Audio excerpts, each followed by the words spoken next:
Okay. So, speaker naman tayo ayon dun sa listahan. Ang problema nito, sayad na oh. Yan, sayad na siya. So, papalitan to ng con at saka voice call. Ganon din yung isa. So, sabi ng may-ari, gawan ko daw ng video, i-vlog ko daw para mapanood niya. So, ito na. Gagawa natin ng video. Ang gagawin natin dito una ay kakalasin natin dito yung con.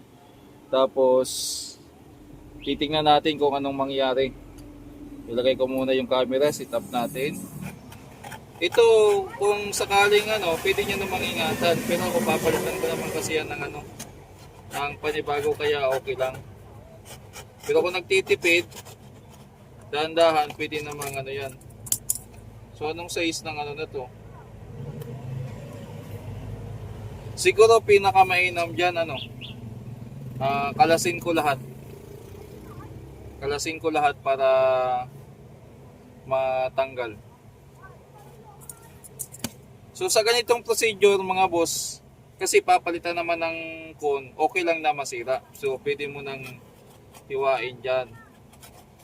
Kasi magpapalit ka naman ng panibagong con. Pero kung gusto nyong ibalik yung dati, magpapalit lang kayo ng coil, ito lang yung kakalasin dyan, ito. Pero ito, ang gagawin ko dito, kakalasin ko lahat para malinis na rin yung pinaka sa voice coil nya, pinaka butas. Yan. Kalas na natin. Tapos pwede na natin hiwain dito muna yan. Saka na natin tawag dito, saka na natin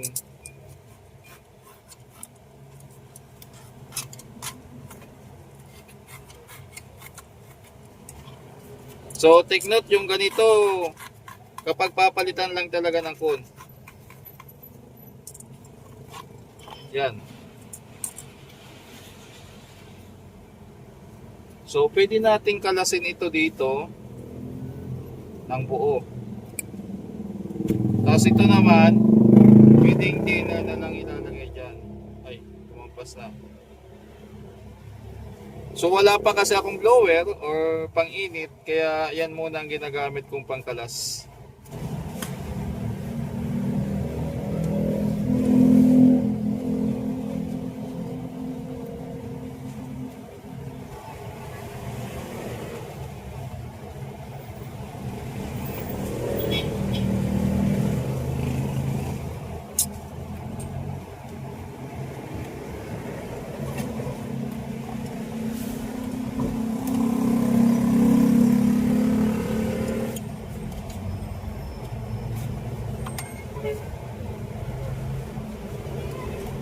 Oh!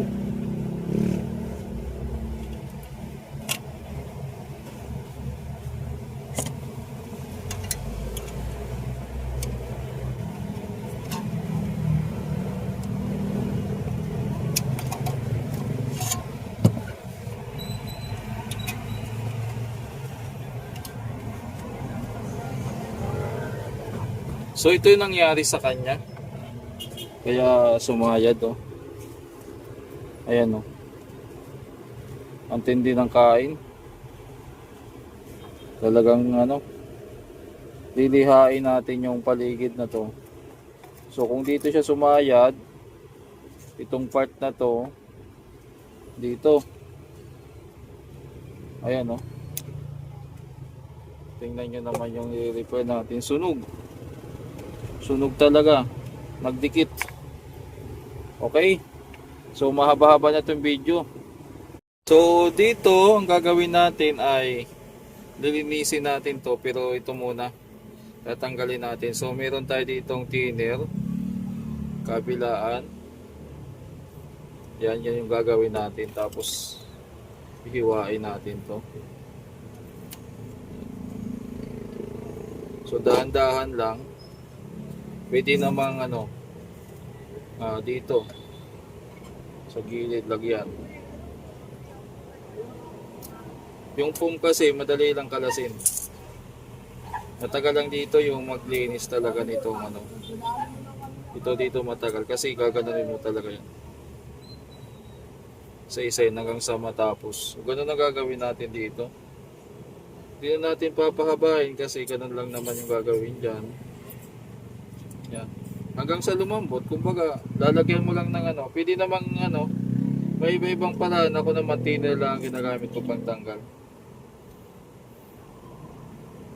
Minsan nga, ginakamay ko lang, ginagana na lang, oh. Pero dahan-dahan lang, baka maputol naman tong pagitan. Ayan. Pwede namang kamayin. Ayan. Kasi may nilagay naman tayo dyang ano eh.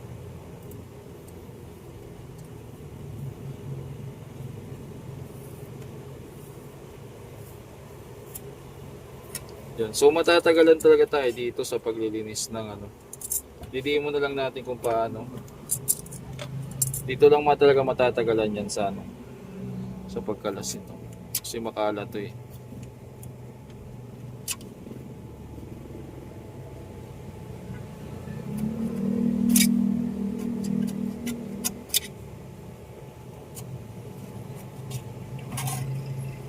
Yan, kailangan malinis mo ng gusto yan. Pag ano, so kailangan din ano, lalagay ka ng ano para thinner. Thinner ang ginagamit ko para mabilis lusaw yung rugby o yung adhesive. Yung iba iniinit to. Kanya-kanyang paraan lang yan. So lilinisin ko lang to, kakalasin ko lang yung foam tapos lilinisin ko dito naman sa ano. Dito naman sa gap niya. Siguro lilihain ko na lang to. O kaya kukuha ko ng masking tip. Masking tip at saka itong ano. Yan. Gaganon mo lang. Yan. Hanggang sa malinis. So babalik-balik lang yan hanggang sa malinis. Dapat mayroon kang masking tip. So dito muna, ganun din. Hindi na siguro natin ganong isasabay lahat sa video kasi mahaba pa.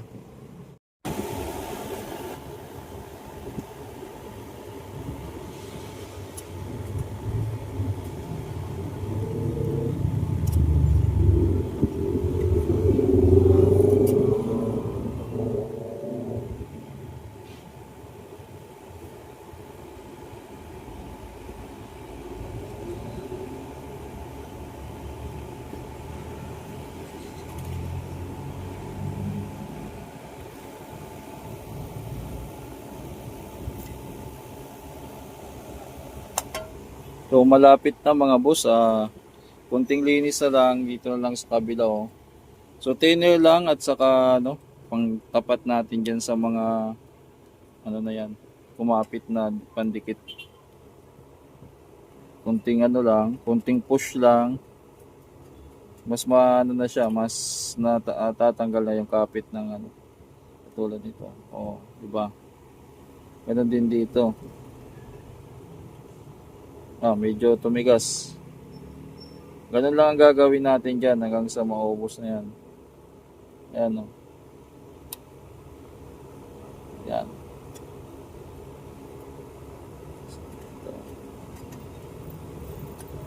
Yan.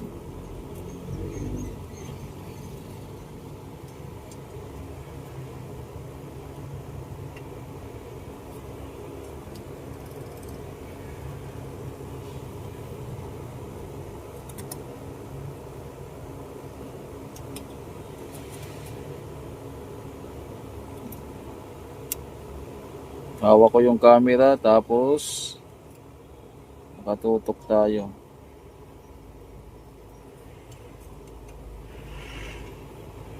Medyo matigas.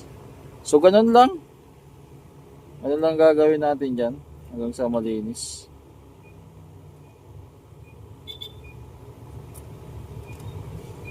Okay. Natapos na natin malinis dito. Tingnan nyo yung mga nakuha ko yung dumi oh. Dito naman tayo sa rubber foam niya or yung guard niya, yung corner guard o yung edging guard. Yan. Ano ba tawag dito? So dati lang, ganito lang din yan no, dahan-dahan lang din. Huwag pilitin pag ano yan no. Tingnan, madali lang kalasin. Yan. para hindi rin masugat yung ano, masugat yung boom, yung pinaka ano. Puro ako ano puro ano ba ng ano. Ano talaga mga boss. Yan.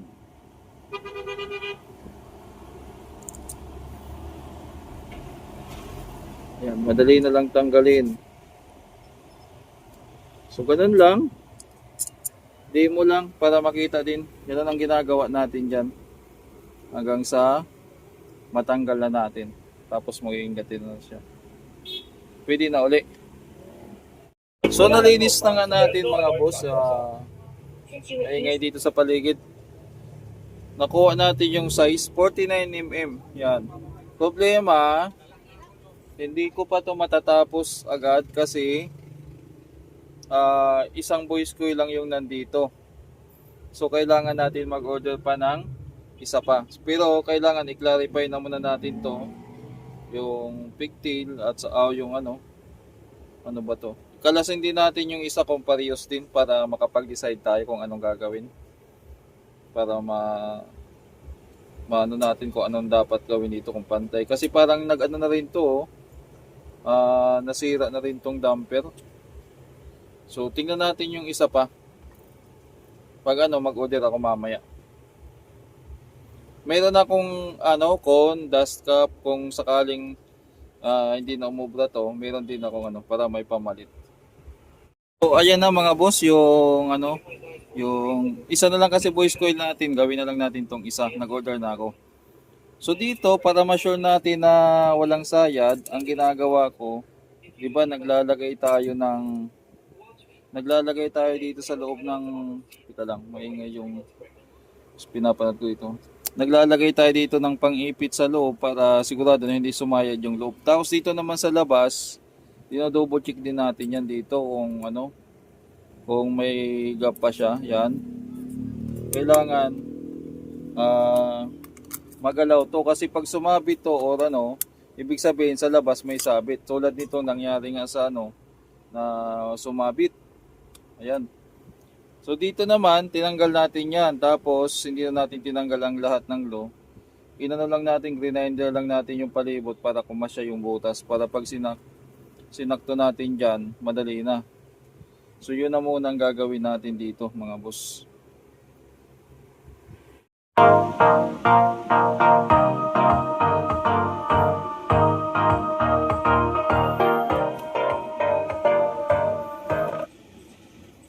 Okay na tong isa. So magti-testing tayo ng speaker mga boss. Yung ginawa natin.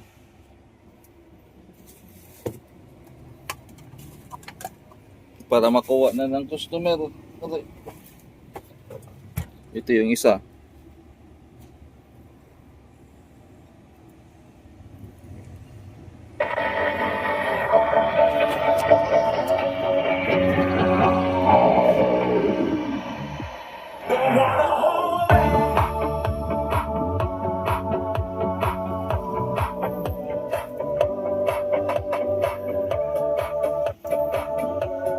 So ayos na pareho yung speaker na ginawa natin. Pwede na nating bigay sa customer.